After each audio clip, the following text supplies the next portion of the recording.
Some say he's a technical whiz. Some say he was born in Cornwall, while some say that he's on a journey. It's The Journey. And here's your host, David Hackett.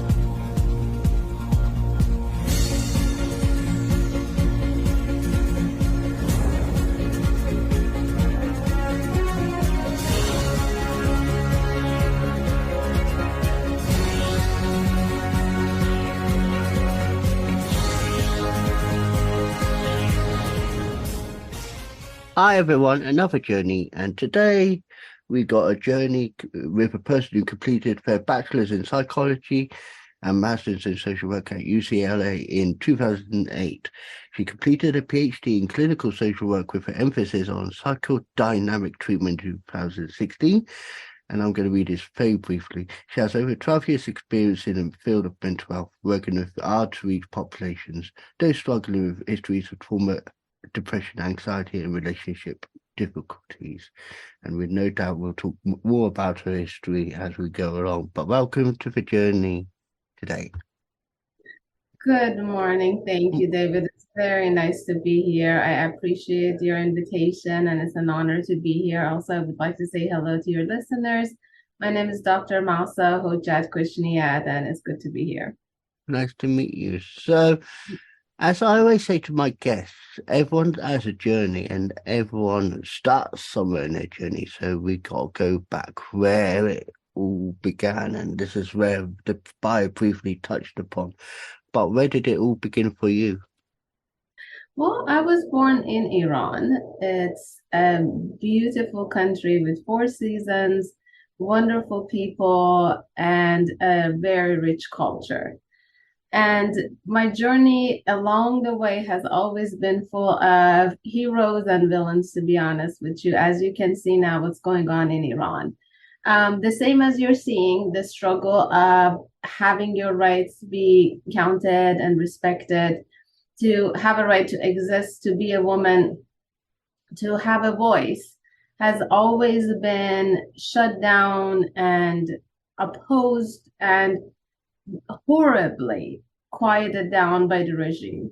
And so growing up was the same experience. Unfortunately, at this point, it has come to its absolute worst nightmare where people are just being killed for having a voice. And we definitely need more attention be paid to that. But that's how I grew up, right? Grew up in a very rich culture with good people, my parents, my friends, people who were very progressive and,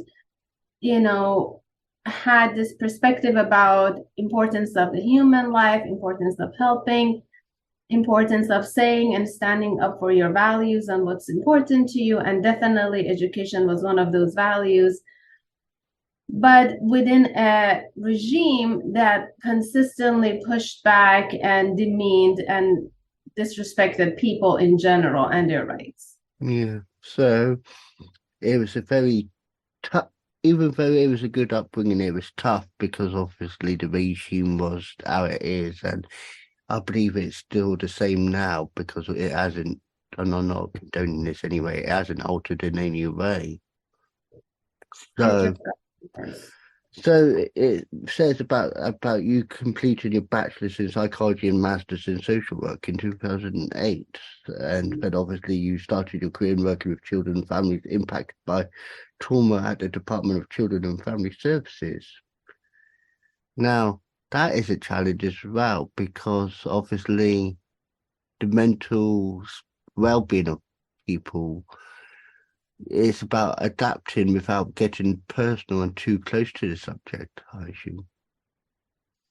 It has been a journey, to be honest with you. I migrated to US when I was 20 years old. And by the time I started working in Children and Family Services, I had become aware of the issues going on here I was very sheltered back home. So my education and really getting to know what's going on in the world happened here.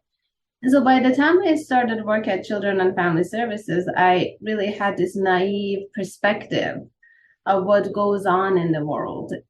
But it was a really rude awakening to see the level of a struggle not only the children, but the parents and the level of intergenerational trauma that was being passed down. So what I observed with a lot of victims, the children being victims of their parents who were victims themselves. And what I really invested in was working on the parents to become better parents because I saw them in such a need as well. And I really had to put away my prejudices and my own judgment and my own feelings to see these parents as the solution themselves. And in essence, raise them to raise their own children. It was probably the hardest thing I had done. And the day I left the department was when 3 children I had to remove from their parents and had worked very hard to keep safe and work on the parents, which was not successful, were returned when I was away due to illness. And I knew what these children were going back to. And I just was not. I had worked 3 years very hard on both ends to resolve the situation, but there was just no hope. So that was the day that it truly broke my heart. To this day, I remember that feeling. And that's when I decided, okay, I need to go and work with these parents before they become parents. From that point on, I ended up going and working at the jails, actually. I worked both at Twin Towers Men's Jail and a little bit at CJ Central Men's Jail and at Linwood Women's Jail. And in this process, I got to work with a lot of basically people who have had severe histories of trauma. Whether it was trauma through relationships, trauma through just like living in the streets, in the environment, and working with them to be able to find a different path so that when they would leave the jail, they would become better parents, better husbands, better wives, to really be able to change this recurrent cycle of in and out of the jail because they really didn't have the skills to overcome that. And from there, I worked in South LA. It's called Women's Community Integration Program, where women who are coming out of the jail are basically reintegrated into the community. And once again, I saw the mothers of those same children I had worked first, the wives and sisters and daughters and mothers of the same men I had worked with in these settings. And so I had yet another opportunity to have an impact and working with them to improve on themselves, their lives, their goals, what they wanted to achieve and what they thought was possible because there was tremendous helplessness in these populations.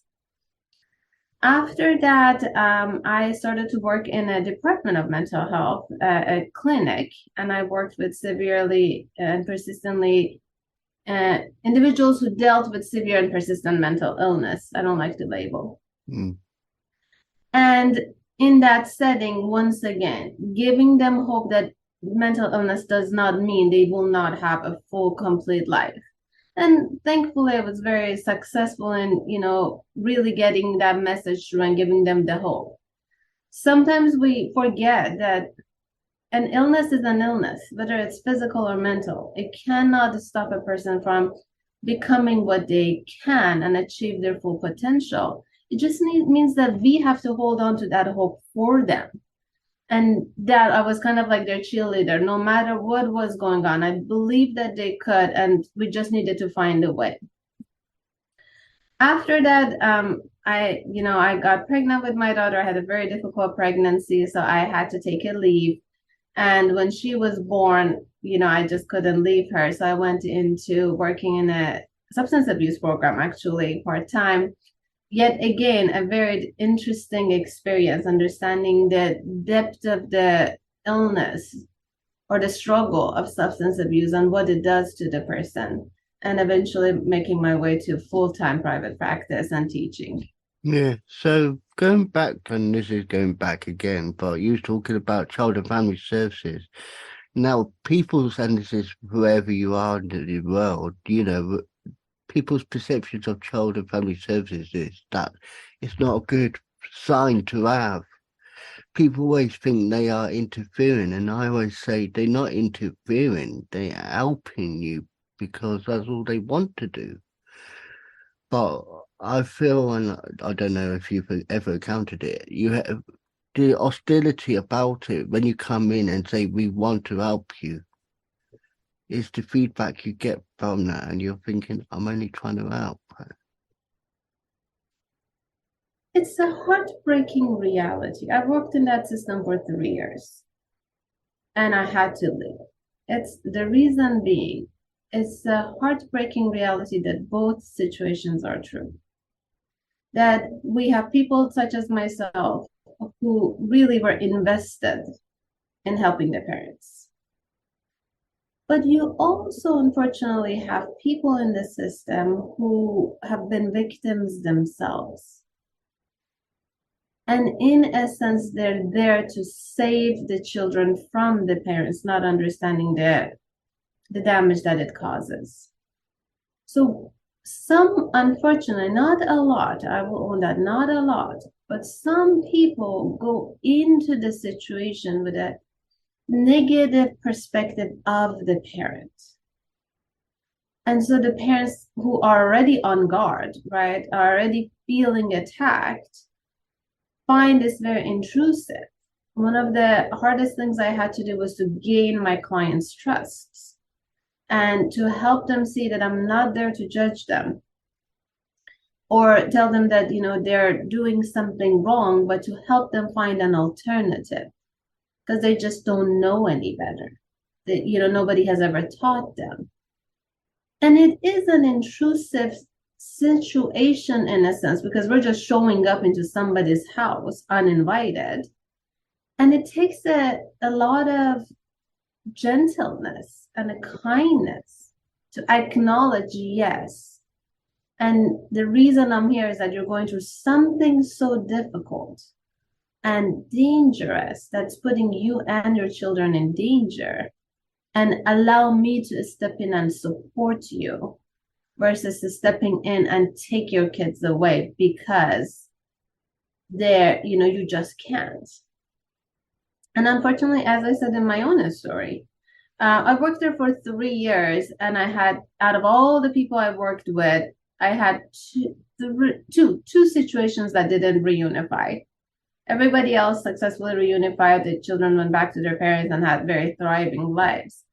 But unfortunately, there are those situations that, the problem is too deep, I understand that. So you're saying about getting into physics, getting into modern now, you're saying about getting into private practice. Was that a difficult transition? Because obviously working for another and then started working independently. It was and it wasn't. For me, throughout my whole career, although I had different roles, I always stayed a therapist. I loved being a therapist.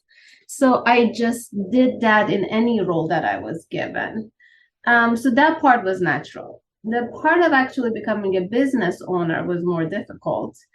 And kind of like, managing that because I'm just more of like a care provider. And so what was very helpful was that my business partner / husband joined the business and really took that aspect. It is scary at first to venture on your own and try to figure things out and, how things gonna turn out for you. But it was definitely a rewarding experience for me because finally I felt like where I belong, where nobody was gonna question me as far as like it's a system for doing what was right for the clients. When I was staying like in children and family services, the clients really needed therapy and I needed to do an intervention right then and there. They often would say, well, no, you're just there to tell them what to do. No, I'm there to help them figure out how to do it. So being in private practice offered me that freedom to really be true to myself and my training. Yeah. So it says about working with people with schizophrenia, schizoaffective disorders, in addition to help with individuals, couples, families, children affected by trauma, relationship issues, immigration, and severe mental health. And you've got experience in working with addiction and those affected by addiction. So your treatment modularity is a combination of different cutting-edge treatments for depression, anxiety, mood disorders, and trauma. Can you explain about this? And it says about using a psychodynamic approach to treatment. Can you explain about the psychodynamics? Absolutely. Psychodynamic is a misunderstood in a lot of ways, basically treatment modality. Psychodynamic believes that who we are is very much impacted by the experiences we have had, especially early childhood, but throughout life. And those experiences impacts the way we perceive the world and how we interact with it. So when we're growing up, we basically learn a set of skills to cope with the situation we are in. We call those defense mechanisms, ways that we protect ourselves and cope with our situation. But oftentimes when we are basically grown up and out of those situations, we have more power, we are struggling less, we have more support. We have this ability we have the opportunity really to connect and, be more intimate with people. But because of those early experiences, we are kind of like, it's hard for us to do so. Let me give you an example. Imagine a child who is growing up in an environment where there's no abuse, but it's just like demeaning behaviors, right? The parents are like, oh, just be quiet. I'm busy. I have something else to do. Can you go play by yourself? Let me be. All of those messages to a child internalizes that I don't deserve to be heard. Nobody's interested in what I have to say. So if this person grows up and even becomes a very successful business owner or a businessman, when they show up in a meeting and about to express their opinion, they may hold back. Because those early messages still holds them back that you are not worth being heard. So what we do in psychodynamic is that we really, in a sense, correct that, we call it corrective emotional experience, correcting those patterns, helping the person understand where these struggles coming from. Why is the person having difficulty expressing themselves or sharing what they think? Why are they having trouble with, trusting themselves or others? Some people talk about, well, I just don't know if I'm going to be accepted the way I am. Where is that coming from? So by understanding and helping them really understand where that original trauma was and helping them make sense of that whole situation, looking at it from a different perspective. Maybe the parent was overwhelmed. Maybe this had nothing to do with you. Maybe they were struggling with 3 jobs just to provide, and that was the best they could do. So helping the person, in a sense, grieve what they lost, the attention that they needed, but also understand why, release them from those binds that holds them back. And then all of a sudden, they're able to accomplish anything. And I've seen that over and over and over again in my treatment. What I say to my clients is that think of it as having a flu. I'm not interested in giving you Tylenol and getting rid of the flu.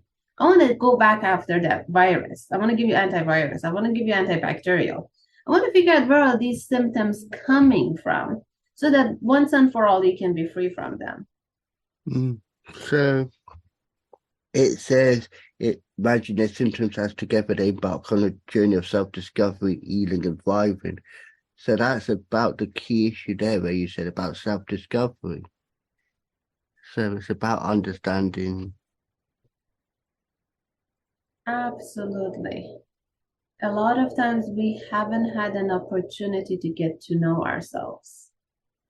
Or we're just trying to survive our environment. We're just trying to do what we're told.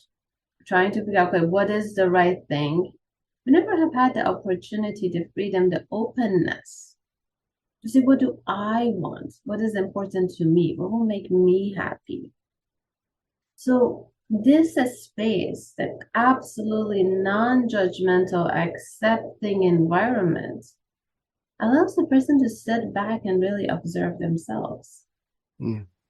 And I truly understand that because obviously everyone has to know their true selves to identify fully. And I know from, people do have hidden traumas which they do hold back, and it does hold back, and then it comes back and bites them later in life. But it doesn't bite them for the bad. It's just because of that suppression.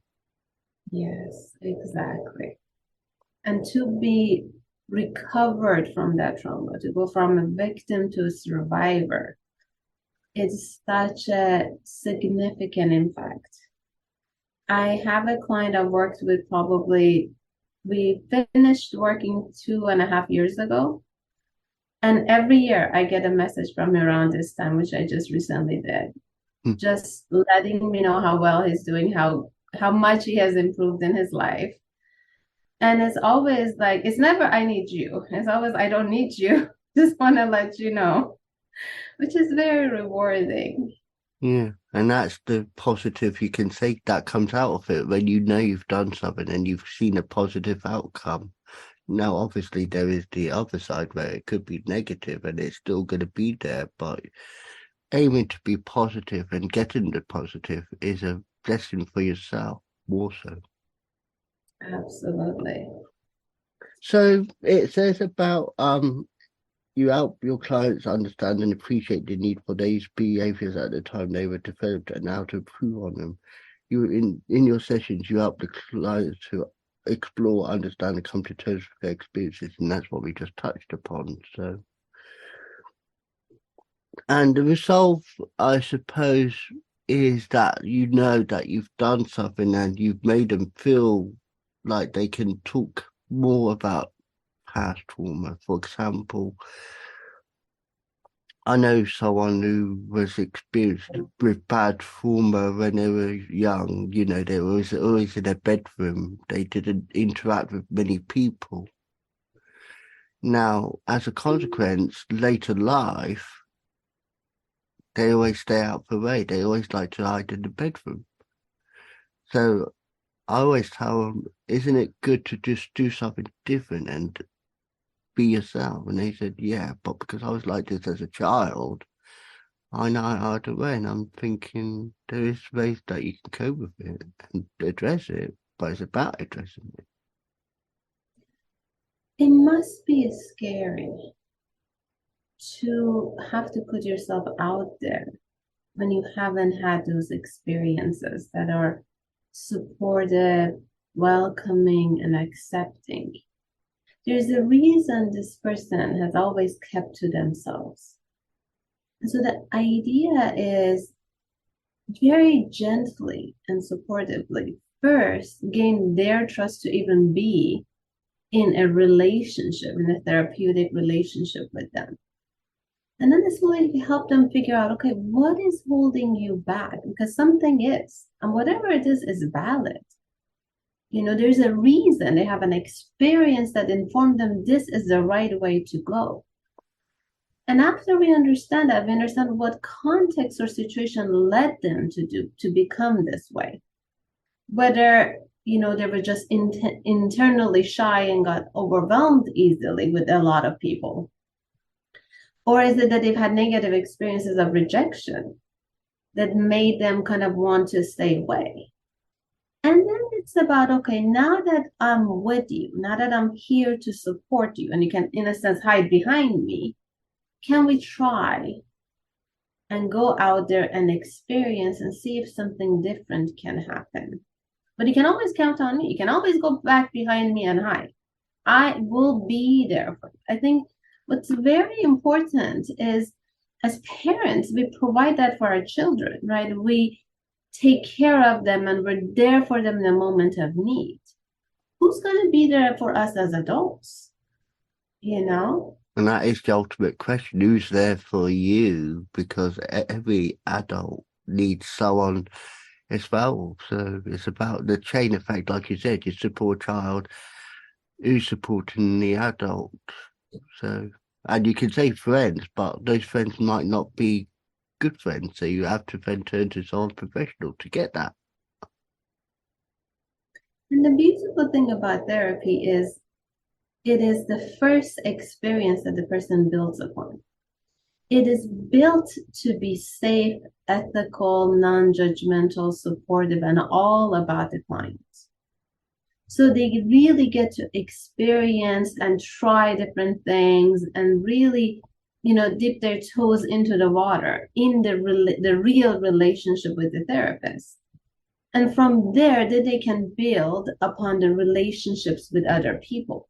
So the therapist doesn't become that support system for the rest of their life. The therapist becomes an example of what it looks like, from which then they can venture out. Hmm. So now going into the future, how do you see things progressing? Do you think things will be easier to understand? Do you think it'll stay the same, or do you think it will take a step back and it will look back and say, let's use this, what we used 20 years ago? As far as therapy? Yeah. I think there's tremendous, so I'll address it in two ways. With clients, when they're done with therapy, what they are telling me, and I also believe, is that they continuously look back at the work and they look the lessons learned and experiences to deal with the new challenges. Like the client I shared with you, he says, oh, I faced a challenge and I thought I needed you, but then I remembered what you would say and I handled it myself. So it's this built-in resilience. As far as the field of therapy, on the other hand, I think there's tremendous growth in this field. I personally am very interested in the neuroscience development that is happening. And there is new research every day about the brain and neurons and how it works and how we use that to inform therapy. From the neuroplasticity and the idea of how brain is malleable and can consistently learn, to using the brain and the neurons in managing trauma and trauma memories, some EMDR, some somatic experiencing, other things. I kind of like incorporate all of them, to really using our knowledge about basically our survival mechanism and using the polyvagal nerve, which is the nerve that causes us to calm down, to control anxiety.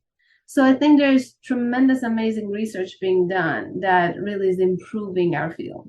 Yeah. So to conclude, and I always like this one because it's all about inspiring people, what would you say to people to inspire them for the future?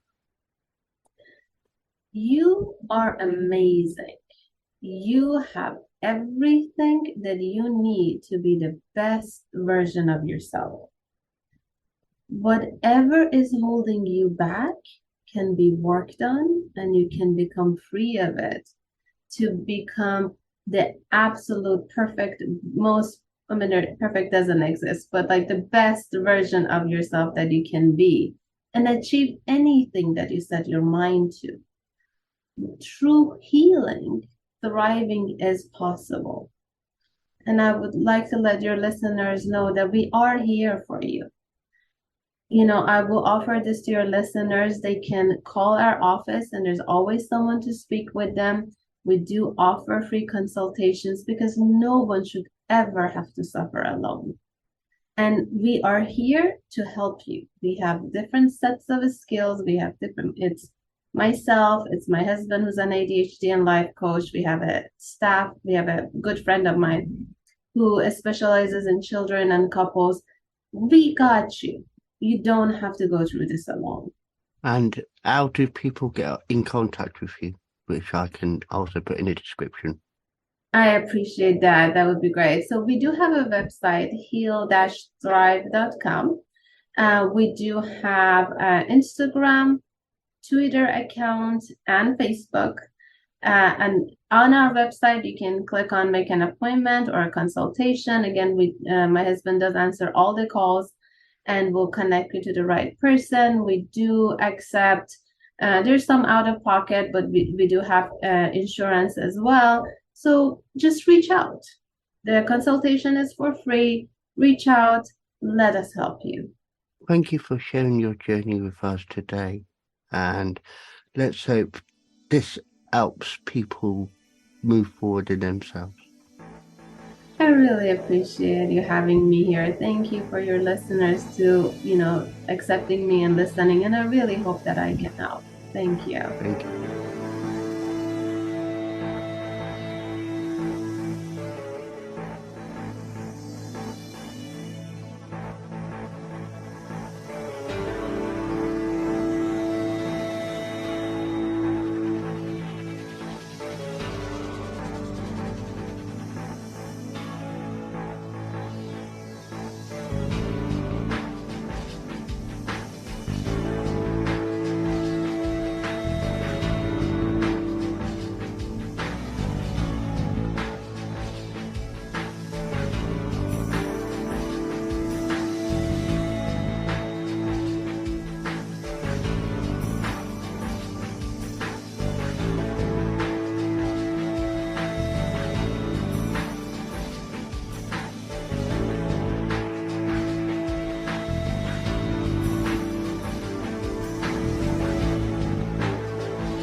That was The Journey, hosted by Wise Words Imaging, hosted by David Hackett. Be sure to like, subscribe and listen to another journey coming soon.